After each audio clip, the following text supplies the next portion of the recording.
अस्सलाम वालेकुम नाज़रीन, मेरा नाम अली हैदर है और आपका शुक्रगुजार हूँ कि आपने मेरी वीडियो देखने के लिए वक्त निकाला। आज पाँचवा या छठा रोज़ है इनफैक्ट कि ट्विटर जो है वो बंद है पाकिस्तान में। आप में से बहुत से लोग ऐसे होंगे जो ट्विटर यूज़ नहीं करते, बहुत कम लोग यूज़ करते हैं। और कई लोग सोच रहे होंगे यार ठीक है, हमें इससे क्या, ट्विटर के ऊपर सिर्फ खबरें आती हैं, सहाफ़ी बैठे हुए हैं वहाँ पे या पॉलिटिशियंस, हमें इससे क्या। बात ये नहीं है, मैं भी ट्विटर पे हूँ और एक अच्छी फॉलोइंग भी है मेरी वहाँ पे। मुझे ये मसला नहीं है। मसला ये है दोस्तों, अगर आज ट्विटर बंद हो गया है ना, तो यकीन जानिए कि जिस जगह पे आप मेरी वीडियो देख रहे हैं, यूट्यूब पे देख रहे हैं, फेसबुक पर देख रहे हैं, हुजूर वाला ये भी बंद हो जाना है। आपने और हमने मारे मारे फिर रहे होना है कि हमें कहीं से सच्ची खबर मिल जाए, हमें कहीं से ऑथेंटिक खबर मिल जाए, कोई हमारी आवाज़ बन जाए। एक बात याद रखिएगा, अगर आप समझते हैं कि मेन स्ट्रीम मीडिया आपकी तर्जुमानी करता है तो ये झूठ है। मैं सबको मुर्द इल्ज़ाम नहीं ठहराता, वो मजबूर भी हैं, उनको जकड़ लिया गया है, कंट्रोल कर लिया गया, वो बात नहीं कर सकते। मेन स्ट्रीम मीडिया पे आपको जो असल मसला है उस पर बात नहीं करने देंगे। और जो असल सिचुएशन है, मैं इलेक्शन की बात कर लेता हूँ। इलेक्शंस के ऊपर मैं अब आपको खुल के बता नहीं सकता, या बताऊंगा तो बहुत टाइम लग जाएगा कि हर चीज़ की पाबंदी है। इलेक्शन कमीशन की बात नहीं कर सकते हैं, फॉर्म 45 की बात नहीं कर सकते, ये बात नहीं कर सकते, वो बात नहीं कर सकते, नहीं कर सकते। वाहिद ये एक प्लेटफॉर्म है जहाँ पे खुल के बात की जा सकती है। अब नज़र ये आ रहा है कि शायद उसको भी बंद करने का अब जो है वो पूरे का पूरा प्लान प्रोग्राम बना लिया गया है। लेकिन इससे होगा क्या? इससे दोस्तों आपके लिए भी उतना ही नुकसान है जितना हमारे सहाफ़ियों के लिए नुकसान है। इस पर मैं आगे चल के बात करूंगा कि हमें करना क्या चाहिए।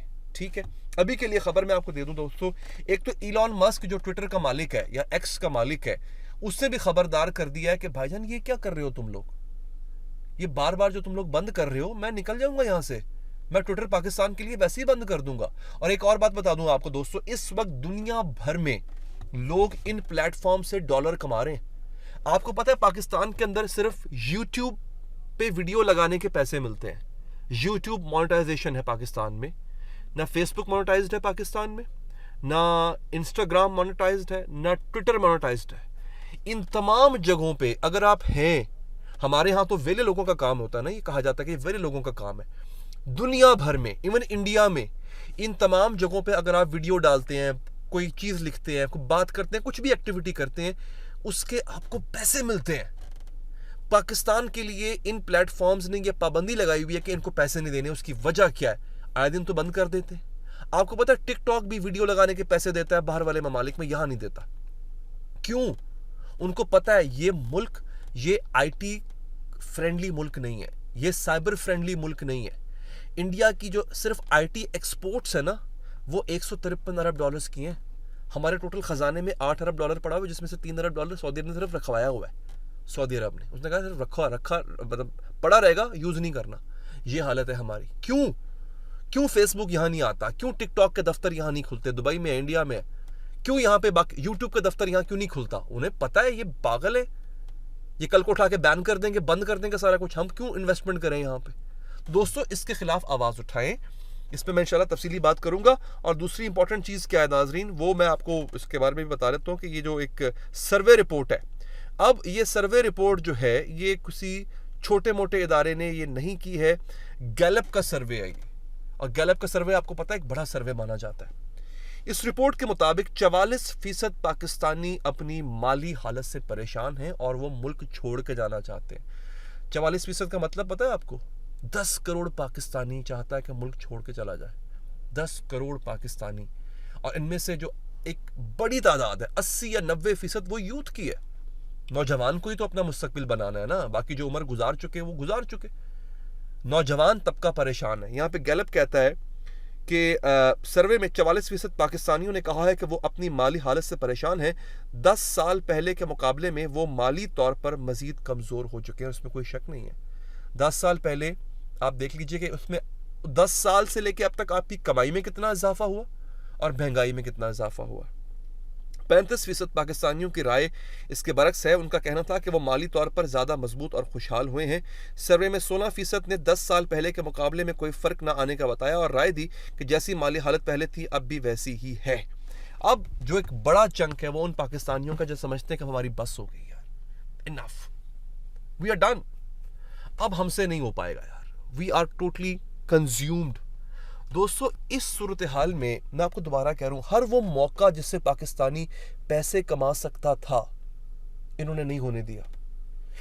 इस मुल्क के अंदर आज भी लोग ऑनलाइन बिजनेस नहीं कर सकते। मैं थोड़ी सी टेक्निकल टर्म्स को इस्तेमाल करूंगा, बाद में समझा भी दूंगा, आपने भागना नहीं है। For example, third party payment gateway नहीं है यहाँ पे। वो क्या होता है, आपके पास एक प्रोडक्ट है, आप समझ लो कि जी मेरे पास ये घड़ी है जी, मैं घड़ी है, ये घड़ी देख रहे हैं, मैं घड़ी बेचता हूँ, लेट्स से घड़ी मैं चाहता हूँ कि मैं ऑनलाइन बेचूँ उसको। अब ऑनलाइन बेचूँ और पेमेंट जो है मुझे वहीं पर रिसीव हो।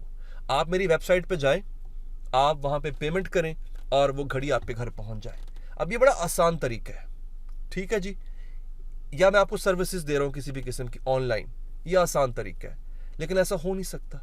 मेरे मुल्क में ये सहूलत ही नहीं है कि कस्टमर जो है वो ऑनलाइन किसी किस्म की पेमेंट करे और वो पेमेंट जो है मेरे अकाउंट में पहुंच जाए और उसके घर में मैं अगर घड़ियाँ बेचता हूँ तो घड़ी पहुंच जाए, कोई भी प्रोडक्ट पहुंच जाए, वो है ही नहीं। वो जो कंपनियां हैं जो सहूलत देती हैं वो पाकिस्तान आने को तैयार ही नहीं है। पेपॉल जो आज से मुझे याद है 20-22 साल पहले पेपॉल की धूम पूरी दुनिया में थी। पेपॉल के जरिए लोग चीज़ें खरीदते हैं, पेमेंट्स करते हैं, बिजनेस करते हैं। हमारे मुल्क में आज तक नहीं आया। आईटी फ्रेंडली कंट्री नहीं है। 21वीं सदी में पूरी दुनिया पैसे कमा रही है आईटी के जरिए। अब ये जो कंटेंट बनाते हैं, यूट्यूबर्स हैं, ये क्या करते हैं, जब ये वीडियोस बनाते हैं, जब ये कंटेंट बनाते हैं, रीलें बनाते हैं, इनको यूट्यूब पैसे देता है। पैसे किस सूरत में देता है? डॉलर्स की सूरत में देता है। वो डॉलर्स कहाँ आते हैं? आपके मुल्क में आते हैं। वो डॉलर्स यूट्यूबर अपने घर तो नहीं लेके जाता ना, क्योंकि जो यूट्यूबर है उसको तो पैसे मिलेंगे, बैंक में डॉलर आएंगे, बैंक फिर उसके इवज जो है उसको पैसे दे देगा। तो वो पैसे उस यूट्यूबर के पास उसने कमाए, उसने क्या किया, वो बाहर से कमाई लेकर आ रहा है। कंटेंट क्रिएटर, आईटी के लोग, डिजिटल क्रिएटर्स। लेकिन आप क्या कर रहे हैं? आपने ट्विटर को बंद किया हुआ 6 दिन हो चुके हुए। मुझे बताएं, ट्विटर इस मुल्क में कभी भी अपनी मोनेटाइजेशन ऑन करेगा, ये देखते हुए कि भी किसी भी वक्त मुझे बंद कर सकते हैं?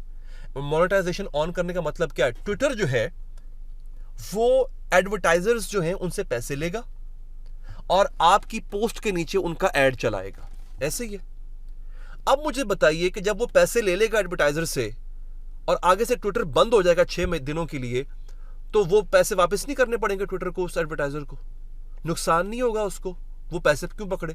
तो वो लिहाजा आपके मुल्क में मोनेटाइजेशन क्यों ऑन करेगा? मैंने आपको एक एग्जांपल दी है और यही एग्जांपल आप फिट कर दें बाकी तमाम प्लेटफॉर्म से। फेसबुक क्यों करें ऑन, टिकटॉक क्यों करें, इंस्टाग्राम क्यों करें ऑन? भाई ये आपका एक तो आजादी है, इजहार राय पे पाबंदी लगी रही है, लेकिन ये उल्टा आपके पेट पे भी लात मार रहे हैं। ये हाल है। इतने, मैं क्या कहूं इन लोगों को, ये किस दुनिया में रह रहे हैं ये लोग और कौन लोग हैं ये?